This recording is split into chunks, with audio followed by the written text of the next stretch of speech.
अस्सलाम वालेकुम dear students, it's your mathematics teacher professor Mohammad Iftikhar Ahmed. मैं आपसे मुखातिब हूँ द लर्निंग कॉलेज के यूट्यूब चैनल पे। तो आज से हम स्टार्ट कर रहे हैं फर्स्ट ईयर की मैथमेटिक्स का, और आज हम आपको पहले लेक्चर के साथ आपके सामने हाज़िर हैं। हम आपको इंशाल्लाह इसमें बुक का इंट्रोडक्शन उसको पढ़ेंगे किस तरीके किस पैटर्न के तहत, और आपका पेपर का पैटर्न क्या होगा हम उसको आपके साथ लेके चलेंगे। तो आज हम आपको पहले लेक्चर में आपके बुक के इंट्रोडक्शन पे लेके चलते हैं कि आपकी जो मैथमेटिक्स फर्स्ट ईयर है उसका जो इंट्रोडक्शन है वो इस तरह है कि आपकी बुक में जो पहला चैप्टर है वो कॉम्प्लेक्स नंबर पे है, दूसरा चैप्टर मैट्रिसेस एंड डिटर्मिनेंट पे है, तीसरा चैप्टर वेक्टर्स पे है, चौथा सीक्वेंस एंड सीरीज़ है, पांचवा मिसक्लेनियस सीरीज़ है, छठा परमुटेशन कम्बिनेशन एंड प्रोबेबिलिटी है, सातवां mathematical induction and binomial theorem है, आठवां फंक्शन एंड ग्राफ्स, नौवां लीनियर प्रोग्रामिंग, 10वां ट्रिग्नोमेट्रिक फंक्शन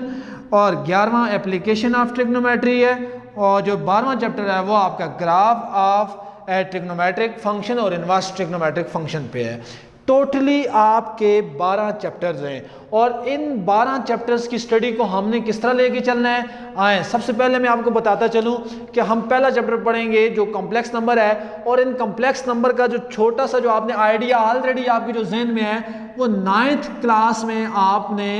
इसको लर्न किया होगा कि इन कॉम्प्लेक्स नंबर्स क्या होते हैं, उनकी एडिशंस क्या होती है, उनकी सब्ट्रैक्शंस क्या होती है, और जो चैप्टर नंबर 2 मैट्रिसेस है ये अमूमन आपने जो इसकी बेसिक्स पढ़ी होंगी वो क्लास 10th में पढ़ी होंगी, मैट्रिसेस की बेसिक। ठीक है, वेक्टर्स आप तो फिजिक्स में इसको पढ़ते रहे होंगे, लेकिन ये चूंकि आपने इसका पहले मैथमेटिक्स में आइडिया नहीं लिया हुआ तो इंशाल्लाह इस दफ़ा हम इसको फर्स्ट ईयर में पढ़ेंगे एक मैथमेटिकल व्यू के साथ, मैथमेटिकल आइडिया के साथ। ठीक है, चैप्टर नंबर 4 जो आपका आता है वो सीरीज और सीक्वेंस पे है, और चैप्टर नंबर 5 जो है ना वो मिसक्लेनियस सीरीज है। ठीक है, चैप्टर नंबर 6 परमुटेशन कम्बिनेशन है, चैप्टर नंबर 7 बायनॉमियल थ्योरम और मैथमेटिकल इंडक्शन पे है, चैप्टर नंबर 8 और 9 जो है ना 8 फंक्शन एंड ग्राफ्स पे है, चैप्टर नंबर 9 भी जो लीनियर प्रोग्रामिंग है वो भी एक ग्राफ है, और चैप्टर नंबर 10, 11, 12 ये आता है एक ट्रिग्नोमेट्री पे। ये बुनियादी तौर पे ये जो चैप्टर हैं सिंगल इनका अपने लिहाज से कोई ख़ास कम्बिनेशन नहीं बनता, इनकी तरतीब आप सीखने के लिहाज से आप आगे पीछे कर सकते हैं, लेकिन चैप्टर नंबर 4 और 5 को आप इकट्ठा सीखेंगे क्योंकि जो दोनों में जो कॉन्सेप्ट क्लियर हो रहा है वो सीरीज का क्लियर हो रहा है। ठीक है, उसके बाद चैप्टर नंबर 6 और 7 इनको भी हम इकट्ठा पढ़ेंगे क्योंकि चैप्टर नंबर 6 के बाद हम फौरन चैप्टर नंबर 7 स्टार्ट करेंगे। बुनियादी तौर पे जो परम्यूटेशन कम्बिनेशंस में जो फार्मूले यूज होते हैं वो चैप्टर नंबर 7 में यूज होते हैं, तो इस वजह से आपके लिए चैप्टर नंबर 6 जब आप पढ़ लेंगे उसके बाद आपके लिए चैप्टर नंबर 7 आपके लिए सीखना इंतहाई आसान हो जाएगा। उसके बाद जो चैप्टर नंबर 8 है ये भी बुनियादी तौर पे ग्राफ पे है, और चैप्टर नंबर 9 ये भी बुनियादी तौर पे ग्राफ पे है। तो इंशाल्लाह चैप्टर नंबर 8 और 9 को हम इकट्ठा डिस्कस करेंगे, और उसके बाद ये तीनों जो है ना मैथमेटिक्स की एक ब्रांच है ट्रिग्नोमेट्री उस पे आते हैं। तो इंशाल्लाह हम चैप्टर नंबर 10, 11 और 12 को हम इकट्ठा डिस्कस करेंगे। ठीक है, इसके बाद ये तो बुक की एक पढ़ने की तरतीब थी, और इसमें आपने अपनी जो आपकी रफ कॉपी है उसके ऊपर ये पूरा स्केच आपने बना के मुझे मेरे इस नंबर पे आपने व्हाट्सएप करना है, ताकि आपके इस होमवर्क को देख के मैं आपको इसको रिस्पांस भी दूंगा कि आपका इसने कैसा आपने इसको बनाया है, और इसी तरतीब से इंशाल्लाह हम इस पूरी बुक को फॉलो करेंगे। ठीक है, इसके बाद बेटा मैं आपके बोर्ड के पेपर के पॉइंट ऑफ व्यू से आता हूं कि आपके बोर्ड में क्या होता है कि आपका जो पेपर पैटर्न है उसमें 3 सेक्शन होते हैं, सेक्शन ए, सेक्शन बी और सेक्शन सी। बुनियादी तौर पे जो आपका सेक्शन ए है इसमें 20 MCQs होते हैं, और हर MCQs के 1 नंबर होते हैं, और 20 MCQs आपके 20 नंबरों के होते हैं। एक बात याद रखें कि ये जो MCQs हैं इस दफ़ा क्योंकि आपका कोर्स नया है, आपको आखिर में जो रिव्यू एक्सरसाइज में MCQs वो दिए हुए हैं, रिव्यू एक्सरसाइज जो आपकी हर चैप्टर के आखिर में आती है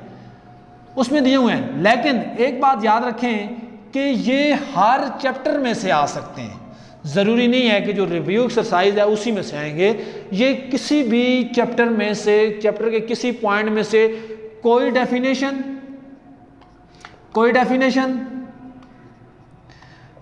कोई फार्मूला या कोई स्मॉल कैलकुलेशन आपके पेपर के MCQs का हिस्सा हो सकती है, और कोई कंसेप्चुअल एक बात याद रखें कि आपके 20 MCQs में से जो टोटल 1 से जो 15 तक हैं, अगर 15 MCQs आपके ऐसे होते हैं जो आपकी थ्रू आउट बुक में से आते हैं, लेकिन 5 MCQs ऐसे होते हैं जो कंसेप्चुअल बेस होते हैं। और कंसेप्चुअल बेस होने की बुनियाद पे आपके ये जो 5 MCQs हैं, एक बात याद रखें कि ये 5 MCQs इतने कंसेप्चुअल होते हैं कि ये आपका जो मैथमेटिक्स में 100 नंबर लेने का ख्वाब होता है ना, उसको अधूरा कर देते हैं। क्योंकि आपने जस्ट एक समझा होता है कि बुक के तहत आएंगे, हम उसी बुक को आगे लेके चलेंगे, लेकिन ये जो 5 MCQs हैं ये ऐसे कंसेप्चुअल होते हैं जिसमें आपके 100 नंबर आपको 96, 97, 98 या 99 तक महदूद करके रख देते हैं। और अक्सर स्टूडेंट्स की ये कहना होता है कि हमारा एक MCQs गलत हो गया था, उसकी बुनियादी वजह यह है कि आपने कंसेप्चुअली उन ट्रिक्स को सीखा हुआ नहीं होता जो आपके इस MCQs को जो है ना गलत कर देते हैं। ठीक है, तो आपने सिर्फ इस हद तक नहीं रहना कि हमने किताब की डेफिनेशन, आपने कंसेप्चुअली मेथड्स को सीखना है, छोटी छोटी कैलकुलेशन को सीखना है, और सबसे बड़ी बात कि डेटा चेंज करके वैल्यूज को सॉल्व करना है, डेटा चेंज करना है आपने। ठीक है, तो इस तरह आपने इस बुक में ध्यान देना है कि जो छोटी सी छोटी डेफिनेशन भी है उसको जो है ना अहम नहीं समझना। हमारे यहाँ ये का तस्वर किया जाता है कि जो पेपर में आ जाए हम कहते हैं ये बहुत इंतहाई अहम है, लेकिन जब तक वो पेपर में नहीं आया होता तो वो हमारे लिए इतनी अहमियत नहीं रखता। तो याद रखें, जो पेपर में आए या ना आए दोनों की एक ही अहमियत है और आपने दोनों को ही इतनी अहमियत देनी है। ठीक है, ये तो था आपके MCQs का हिस्सा। इसके बाद अगर आप आ जाएं सेक्शन बी में, सेक्शन बी में आपके पास बेटा टोटल 13 क्वेश्चन होते हैं। 13 में से ये शार्ट क्वेश्चंस के ऊपर भी डिपेंड सेक्शन मुश्तमिल होता है। इनमें से सिर्फ आपने 10 क्वेश्चन करने होते हैं और हर क्वेश्चन के आपके पास 5 मार्क्स होते हैं और ये सेक्शन आपका 50 नंबर का होता है। 13 क्वेश्चंस में से एक बात याद रखें, 9 क्वेश्चंस आपके पास एक्सरसाइजेज में से आते हैं मोस्टली, और 4 एग्जांपल्स आपके पास इसमें शामिल होती हैं। तो एक बात याद रखें, जितनी आप एक्सरसाइज के क्वेश्चंस को अहमियत देंगे उतने ही आपको एग्जांपल्स को भी अहमियत देनी पड़ेगी। अदरवाइज अगर आप सिर्फ एक्सरसाइज तक रहेंगे तो आपका ये सेक्शन भी एक किस्म का अधूरा रह जाएगा। ठीक है, तो 13 क्वेश्चंस में से आपने 10 करने होते हैं और ये सेक्शन आपका मुश्तमिल होता है 50 नंबरों पे। इसके बाद आगे चलते हैं, आपका सेक्शन सी है। सेक्शन सी में आपके पास टोटली 4 क्वेश्चन होते हैं और अमूमन इसको लॉन्ग क्वेश्चंस का सेक्शंस कहा जाता है, लेकिन ये 2 शार्ट को मिला के एक लॉन्ग बनता है और हर किसी के 5-5 नंबर होते हैं। इन दोनों के मिला के 10 नंबर होते हैं। इसके भी 5, इसके भी 5, इन दोनों पार्ट के मिला के 10 नंबर, इसके भी 5, इसके भी 5, इन दोनों पार्ट्स के मिला के 10 नंबर, इसके भी 5, इसके भी 5, इन दोनों पार्ट्स के मिला के आपके पास क्या होते हैं 10 नंबर। लेकिन आपने 4 क्वेश्चन में से करने 3 होते हैं। अब इसमें देखा जाए तो 2, 4, 6, 8 एक तरह के क्वेश्चंस आपके पास आते हैं, लेकिन अमूमन जो 6 क्वेश्चंस होते हैं उसमें एक्सरसाइज को फॉलो किया जाता है और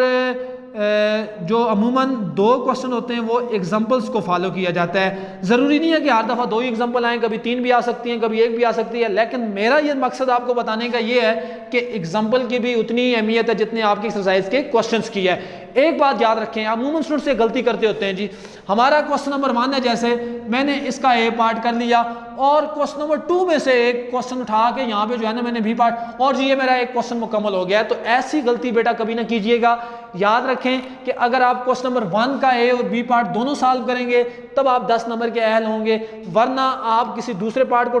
उठा के सॉल्व करेंगे तो आप इसमें इसकी अहलियत आप में नहीं तस्वर की जाएगी और वो आपका सिर्फ 1 और 5 नंबर का क्वेश्चन तस्वर किया जाएगा, उसको 1 नंबर कंसिडर किया जाएगा। तो इसी सूरत हाल को नजर रखने के लिए आपने जो क्वेश्चन आप 1 करेंगे तो उसके दोनों पार्ट आपने करने हैं। जरूरी नहीं है कि आप जो है इसका 1 पार्ट करें और बी आप अपनी तरफ से एक क्वेश्चन को कंप्लीट कर लें और कह देंगे ये मेरा क्वेश्चन पूरा हो गया है। तो जैसे मैंने आपको बताया कि जो सेक्शन ए है वो आपके पास 20 नंबर का, सेक्शन बी आपके पास 50 नंबर का और सेक्शन सी आपके पास 30 नंबर का हो गया, ये टोटल बन जाते हैं 100।